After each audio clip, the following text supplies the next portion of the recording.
Welcome everyone to the Next Best Picture podcaster. We are talking with Richard E. Grant, the star of the new film, The Lesson. Richard, thank you so much for joining us. How are you doing these days? Thank you very much, Daniel. All good. Yeah, heat wave in London, so that's such an unusual thing. We're grateful. Wonderful, wonderful. We are very grateful for the rain that's happening in New York at the moment. Your character in The Lesson, J.M. Sinclair, is a novelist who, at the start of the film, walks out of an interview with an audience after the interviewer asks if his personal life will affect his writing. As an actor who wants to always tell the truth of your characters, do you ever struggle with letting your personal life affect your work or vice versa? To some extent, I suppose, yeah. And I think that the very nature of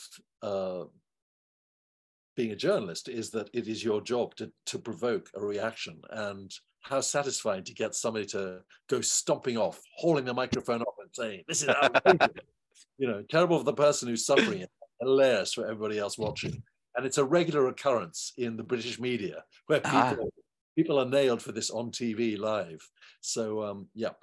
And I suppose because I was playing a man he's very egocentric, James Sinclair, and he's a writer suffering, as his family is suffering, from the suicide of their teenage son. My wife had died 6 months before shooting this movie in Hamburg. So that isolation of grief is something that carried over into the making of the film. And unusually, because usually when you're on location and a small chamber piece of, like this movie is, of only 4 main characters, you usually spend a lot of time socializing with each other. And I think because of the nature of this story, that each of the family members are so catapulted in the opposite direction by their grief, we didn't socialize with each other. So that was a situation of art mirroring what happened in real life. Even though we were staying in the same hotel, we just never saw each other. And was that just, it sort of naturally happened that way, or was that a part of any process? Or no process at all. We all met for a cast and producers dinner with the director at the beginning of the shoot, and everyone was incredibly friendly and excited to be starting this project. And thereafter, we didn't socialize at all. Wow. And I've never been on a movie where that has happened. And I suppose it just instinctively paralleled what was going on in the story. Interesting how art can imitate life in that way. Yeah. Especially in being in the throes of grief. I think so recently, before shooting it, have you ever been in that kind of situation before when working on a film where something so similar happened so recently? No not at all. No. And how did I guess, not how it affected your work, but did you find that you approached your work any differently than previously? I suppose more than anything, I felt that because this writer that I play is suffering writer's block as well, that feeling of frustration and isolation exactly paralleled the emotional state that I was in for the loss of my wife. So it wasn't something that I consciously, it just evolved in that way. I don't know how else. Just naturally. Yeah, it did. And because in my experience of grief is that in my situation, it brought my friends and my family very, very close. In this story, it has the opposite effect, that it's like a grenade that's gone off, and each character is harboring blame, very often unspoken, but you can feel it toward everybody else. And that's what gives it its tension. And you then, as this thing unravels, you find out what has actually gone on underneath and why they are like they are. And it's been wonderfully knotty, those relationships, and how they get twisted by these feelings. It's fascinating. one of the phrases of that Sinclair uses often in the movie that really stuck with me after seeing it is this idea that great writers steal. Yeah. And I'm wondering, because one of your most famous roles that you have played is in With Nail and I, which has become this iconic performance of drunkenness on screen. And you have yet again in this film a very key scene where you have to play very drunk. Do you ever worry about stealing from yourself in these situations? No, you just live in terror that you'll be believable. So no, because that film was made in 1986 and this one was made in 2022. It's decades in between. So no, not remotely.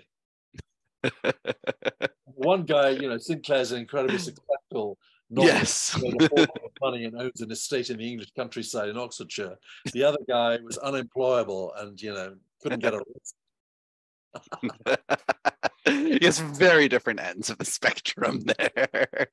But I'm wondering, do you ever find yourself stealing, if not from yourself, then from other people you know in life as an actor? Oh, you're constantly on the lookout for stuff that is, people that are doing things.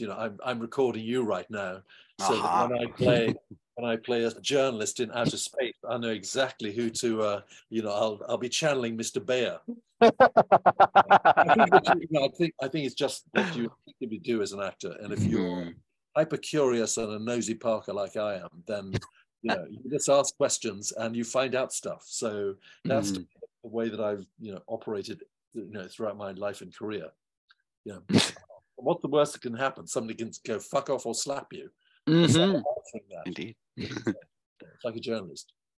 And it's fascinating, like looking for that line, especially when Sinclair decides when he's going to cross that line between borrowing or letting himself be influenced by someone versus actually taking credit for someone else's words. Yeah, it's fascinating. And have you ever, in your career, have you ever seen that kind of negotiation within a writer's self, I guess?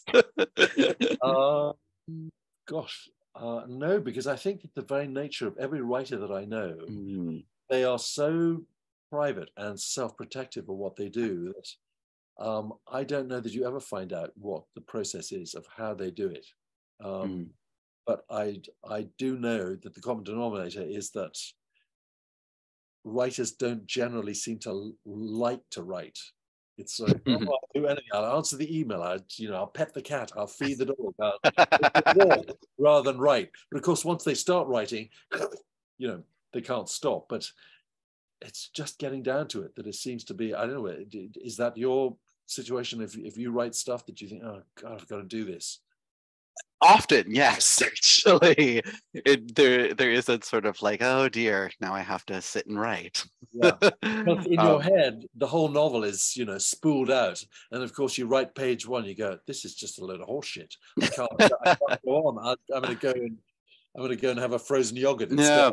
Yeah, or it's all swirling about in there, and you can't quite grab one full sentence, just a few words. There you go.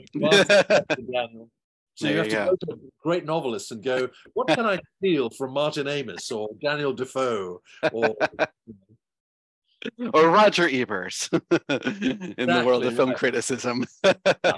Yeah.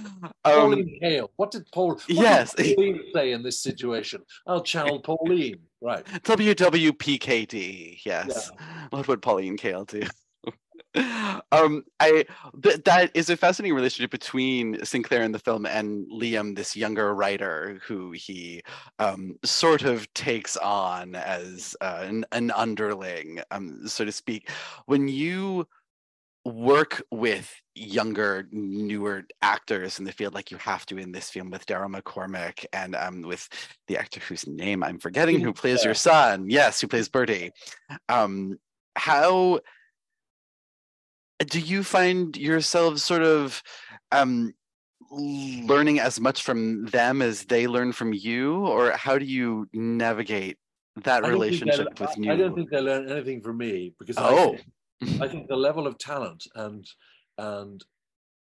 the way that young actors are now is so riveting that I feel like I am, privileged to work with them, and I learn from them rather than the other way around. I think if you ask them if they learn anything from me, they'd go, "What, that old fart?" No, I don't think so. It's incredibly humble of you. No, it's true. And that's the excitement of it. That, I think that's what has been so attractive about doing this role, is that Alice Troughton is a first-time movie director. Aston McKeith is the first time his screenplay has been made into a movie. Daryl has only made, I think when I worked with him, he'd been in 2 movies, and Steve McMillan had been in 1 movie. So it means that the hunger and the passion that people bring to a project is that much more. And, so talent that's whatever that invisible stuff is that you call talent, that is great and very charismatic and sexy to be around. Indeed. We are almost at our time for our time together, but I wanted to ask one more, and I think it's a rather important question these days, because the lesson is very interested in the question of authorship and who gets credit for what work. And it's coming out at a very interesting time in that way, with the Writers Guild strike going on. And given that you play an author in this film, do you have any words for the writers who are currently on the picket lines? Wow. Well, in exactly the same way, as a long-winded way of answering this, in the 70s, when I was a teenager, the urban myth was that a Moog synthesizer was going to get rid of all orchestras. We wouldn't need them, because one instrument could play everything. But as you know, you can't put Itzhak Perlman into a Moog synthesizer, because only he can do what he does. So in exactly the same way, I don't know that AI can come up with the individual voice that only a single writer has. So that authorship is something that, to me, is the equivalent of your fingerprint. Only you have that. So long may they thrive. And as we have, nobody has come up with a better way of dealing with life other than through stories. And I know that, theoretically there are no new plots, but the variations of that belong to the talent of writers. So first and foremost, I bow down to them. I owe my life to writers. Indeed. It's a beautiful place to end it. Thank you so much, Richard E. Grant. And best of luck. Best of luck with this film and with your next. Thank you very much.